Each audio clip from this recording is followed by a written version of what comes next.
चौकीदार करमदीन अपनी साइकिल के हैंडल से गोश्त की चंद थैलियां लटकाए तेज तेज पैडल मारता हुआ अपनी धुन में चला जा रहा था। उसके चेहरे पे एक अनोखी सी खुशी के आसार नजर आ रहे थे। एक इंतहाई गरीब से मोहल्ले में पहुंचकर उसने एक घर के सामने साइकिल रोकी और घर का दरवाजा खटखटाया। कुछ देर बाद अंदर से एक नस्वानी सी आवाज आई कि जी कौन? बाजी मैं हूँ करमदीन चौकीदार। इसके बुलंद आवाज से जवाब देते ही दरवाजा खुला और दुपट्टे के पल्लू से चेहरा ढांपे एक औरत नजर आई। करमदीन ने निगाहें झुकाते हुए उस खातून को बड़े एहतराम से सलाम किया, हाल अहवाल पूछा, ईद की मुबारकबाद दी और गोश्त की एक थैली उसकी तरफ बढ़ाते हुए कहा, ले बाजी ये आपका हिस्सा है। उस औरत ने थैली लेते हुए करमदीन को मुहातब करते हुए कहा कि करमदीन मैं तेरा शुक्रिया अदा नहीं कर सकती, बस अल्लाह के सामने अपनी बच्चियों की यतीमी पेश करके तेरे लिए हमेशा खैर की दुआ मांगती रहती हूँ।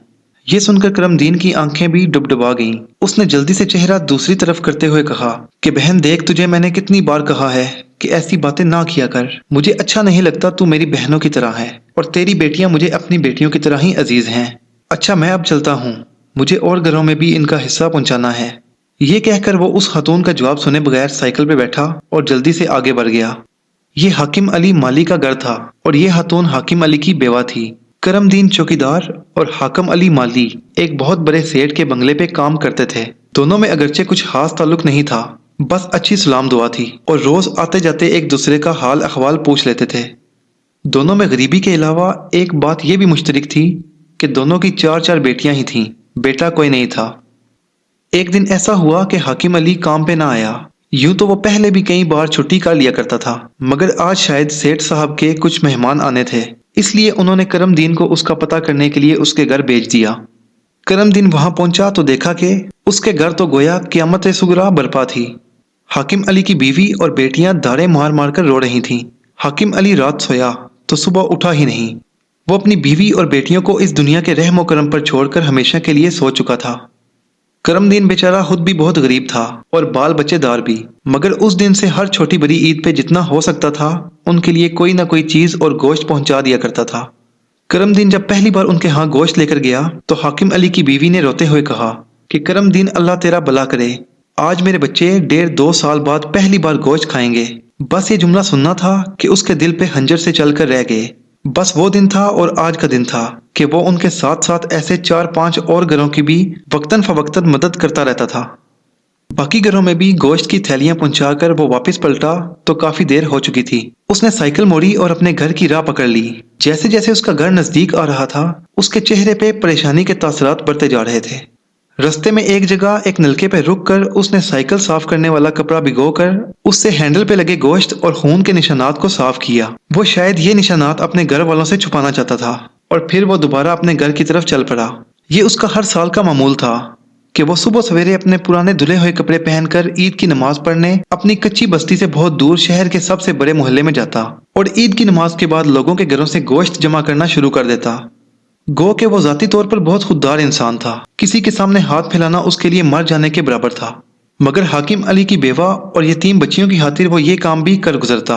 वो दोपहर तक गोश्त जमा करता और दोपहर के बाद इन घरों में जाके दे आता और वो लोग यही समझते कि शायद करमदीन की अपनी कुर्बानी होती है, और वाकई ये करमदीन की कुर्बानी ही थी। वो अपनी इज्जत नफ्स और खुददारी के गले पे छुरी फेर कर ही इनके लिए लोगों के सामने दामन फैलाकर गोश्त इकट्ठा किया करता था, और जाहिर है इसके लिए इससे बड़ी कुर्बानी और क्या हो सकती थी। साल बाद करमदीन की बदौलत गोश्त का मुंह देखने वाले ये कब जानते थे कि खुद करमदीन के घर साल के बाद भी गोश्त नहीं पकता। कई बार करमदीन के दिल में आया कि वो एक थैली अपने घर भी ले जाए, मगर हर बार इसका ज़मीर इसके आड़े आ जाता और अपने बच्चों को ये गोश्त चाहते हुए भी ना खिला पाता। करमदीन की बस्ती करीब आ चुकी थी। उसने अपनी आंखों की नमी को लोगों से नजरें बचाकर साफ किया और अपने दर्द व अलम को चेहरे के मसनूई तसरात से छुपाने की कोशिश करता हुआ अपनी गली में मुड़ गया। अब इसके सामने इसके अपने घर का दरवाजा मौजूद था, जिसके उस पार गुर्बतो अफलास का लिबादा ओढ़े उसकी बीवी और बेटियां उसकी मुंतजिर थीं। करमदीन ने कुछ लम्हे तवक्कुफ करके दरवाजा खटखटाया। उसकी छोटी बेटी ने दरवाजे की दर्ज में से अपने बाप को देखकर दरवाजा खोल दिया। करमदीन सर झुकाए हुए अपने घर में दाखिल हो गया। उसने इसी तरह ऊंची आवाज में सबको सलाम करके सर उठाया तो देख के हैरान रह गया कि उसके सहन के बीचों बीच खाने पकाने के सामान का ढेर लगा हुआ है और साथ ही एक थैले में अच्छा खासा गोश्त भी पड़ा हुआ है। करमदीन ने हैरत से अपनी बीवी की तरफ देखा और पूछा कि ये सब कहाँ से आया। اس کی بیوی بولی کہ ایک بہت بڑی گاڑی میں کوئی بڑا آدمی آیا تھا، وہ کہہ رہا تھا کہ وہ آپ کو جانتا ہے اور ساتھ میں ایک چٹھی بھی دے کر گیا ہے۔ میں نے سامان تو اس کے اصرار پر رکھ لیا مگر اب آپ کے انتظار میں تھی، اور ساتھ ہی ایک لفافہ کرم دین کی طرف بڑھا دیا۔ کرم دین نے جلدی سے لفافہ کھولا اور اس میں موجود چٹھی پڑھنے لگ گیا۔ سلام دعا کے بعد لکھا تھا کہ یار کرمے، میں تجھے ایک عام سا بندہ سمجھتا رہا مگر تو بہت بڑا آدمی نکلا، اتنا بڑا کہ تیرے سامنے مجھے اپنا آپ بہت چھوٹا محسوس ہونے لگا۔ مجھے تیرے بارے میں کچھ باتیں کہیں سے پتہ چلی تھیں، پھر میں نے سارا دن تیرا پیچھا کیا اور حاکم علی کے گھر تک جا پہنچا۔ وہاں سے مجھے تیرے بارے میں باقی سب پتہ چل گیا، اور جب تیرے گھر آیا تو پتہ چلا کہ تیرے اپنے گھر کے حالات بھی بالکل انہی لوگوں جیسے ہیں۔ کرمے، یہ کچھ چیزیں عید کا تحفہ سمجھ کر قبول کر لے، تجھے اللہ کا واسطہ انکار نہ کرنا۔ آج سے تیرا اور باقی 5 گھروں کا سارا خرچ میرے ذمہ ہوا، باقی باتیں شام کو بنگلے میں کرتے ہیں، اور ہاں آج ڈیوٹی پہ ذرا جلدی آ جانا۔ من جانب تیرا سیٹھ۔ کرم دین کی آنکھوں سے آنسو نکل کر چٹھی کی تحریر بگا رہے تھے اور اس کی زبان پہ بے اختیار اللہ کا شکر جاری تھا۔